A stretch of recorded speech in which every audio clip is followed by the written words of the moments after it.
आज मैं आपको अणु और परमाणु क्या होता है, कैसे बनते हैं और साइंस की भाषा में उसको क्या कैसे समझते हैं वो मैं बताता हूँ।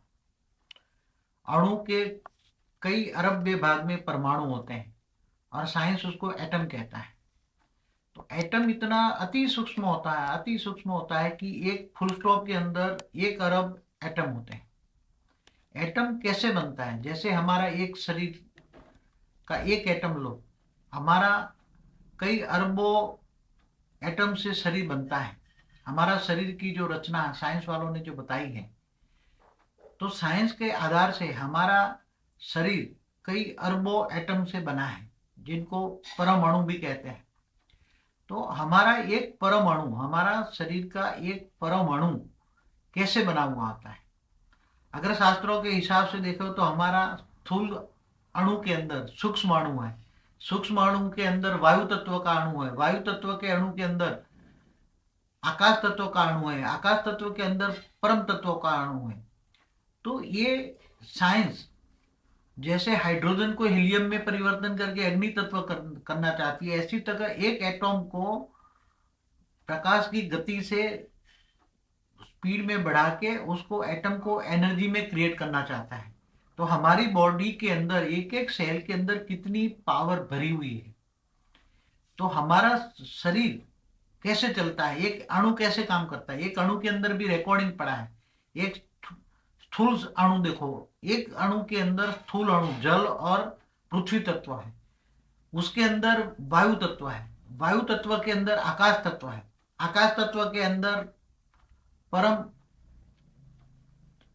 परम तत्व है। मगर परम तत्व की मात्रा ना के बराबर होने के कारण जो सेल अरबों खरबों सेल इकट्ठे होकर हमारा जो स्थूल शरीर बना है, तो हम स्थूल शरीर के अंदर देहभान में आते हैं, सोल कॉन्शियस में नहीं होते।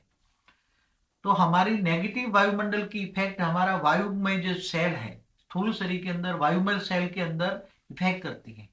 वायुमय सेल के अंदर भी जब हम निसंकल्प बनते हैं तो आकाश तत्व इमर्ज करता है। तो शास्त्रों के अंदर जो एनर्जी क्रिएट होती है, संकल्पों से नेगेटिव और पॉजिटिव एनर्जी क्रिएट होती है, वो हमारे सूक्ष्म शरीर पर इफेक्ट करती है। सोचने की शक्ति नेगेटिव, फिर वायुमय शरीर हमारा कैसे इफेक्ट करता है। वायुमंडल का तत्व, वायुमंडल का वायु तत्व भी हमारा वायुमय शरीर को इफेक्ट करता है। इसलिए हम न सोचना चाहे तो भी सोचते हैं, और जो सोचते हैं वो हमारा वायुमय शरीर को इफेक्ट करता है। जो अन्न खाते हैं, अन्न खाते हैं तो अन्नमय शरीर माना स्थूल शरीर को इफेक्ट करता है। वायुमय शरीर हमारी एनर्जी, अगर कोई जो खाना न खाए, जल भी न ले, तो भी अगर आत्म स्वरूप में रहे, निसंकल्प रहे, तो उसका वायुमय शरीर से उसको एनर्जी मिलेगी। वायुमय शरीर के अंदर भी इतनी एनर्जी है कि खाना खाने की जरूरत नहीं है।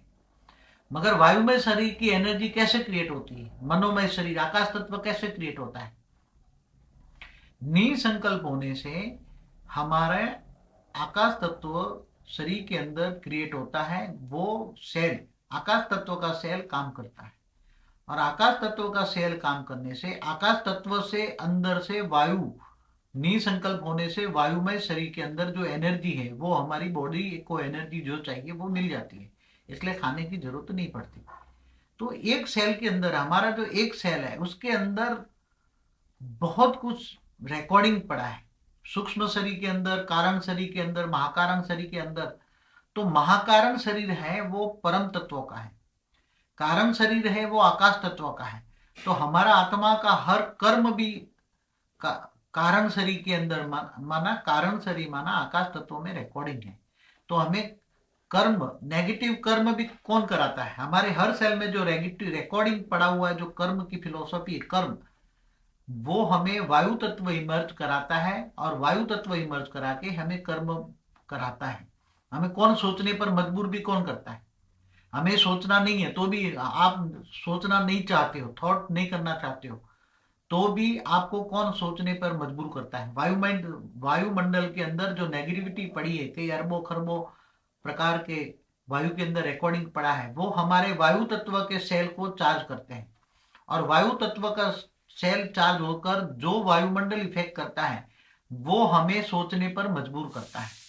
इसलिए हम सोचने पर मजबूर हो जाते हैं और सोचने के बाद वो कर्म में आते हैं, इसलिए कर्म बंधन आता है और हमें इसको कर्म बंधन कहते हैं। मगर साइंस की भाषा ये है कि साइंस और शास्त्रों की अगर टैली करो तो सोचने से तुम्हें कौन मजबूर करता है, तुम सोचते क्यों हो, कर्म क्यों करते हो। वायुमंडल में जैसे टीवी चलती है तुम्हारे वायुमंडल से, हवा तत्व से, वायु तत्व से तुम्हारी टीवी चलती है, टीवी के अंदर फोटो भी वायु से आती है। एक टीवी रिले स्टेशन होती है, एक टीवी जहां से रिले होती है वहां से सैटेलाइट पर जाके अरबों खरबों टीवी चलती है। ऐसी तुम्हारा तुम्हारा एक संकल्प, तुम्हारे एक सेल के से एक जो संकल्प तुम्हारे आत्मा के अंदर आता है, वो आत्मा संकल्प सोचती है तो उसके अरबों खरबों सैटेलाइट बन जाके तुम्हारे अरबों खरबों संकल्प बन के जो तुम्हारी आत्मा की खून क्रिएशन है, वो क्रिएशन के पास तुम्हारे संकल्प पहुंचते हैं और वो संकल्प तुम्हें उसी को मजबूर करते हैं, वायुमंडल में फैलकर उसी आत्मा को न सोचने पर या सोचने पर मजबूर करता है।